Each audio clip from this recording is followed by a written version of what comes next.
All right, so now, a lot of times when your partner moves into a top Ushiro or is attempting to move to a top Ushiro, and you start coming forward and heisting and threatening to clear your knee from within their knee line, a lot of times your partner falls back to an outside ashigarami because it limits the amount of back exposure that you have when your partner's in an outside ashigarami. Okay, when your partner's moving to a top Ushiro, the ashigarami is loose because your partner has to move. She can't be overly wedged in place with the legs, otherwise she can't move. So the legs have to be loosened to some degree, and you're looking right at your partner's back. Whereas when an outside ashigarami, everything's usually tight, and there's only some degree of back exposure depending on where your partner's upper body is. So a lot of times she'll fall back down to an outside ashigarami as a safety net in order to not get her back taken, provided she feels that she's going to lose the knee. This is the perfect time to chain our V-grip and trap combination and scoot around the corner as your partner's falling back down.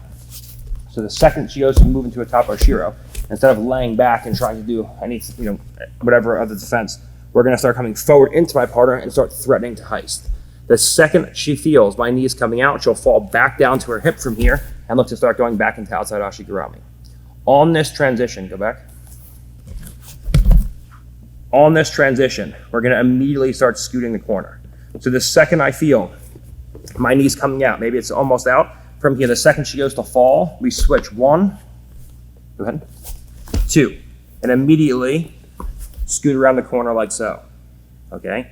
Now, once the knee's free, now the whole thing is, we come through and we try to get that upper body connection that we like so much. For now, we can start building into upper body grips and start taking our partners back as we did before. So we feel the second our partner falls down,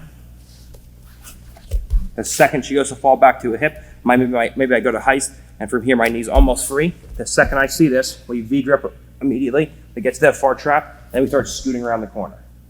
The second we scoot around the corner and the knee comes out, we immediately start coming forward, we pressure into our partner, and now we can start working towards our partner's back or towards that guard pass dilemma.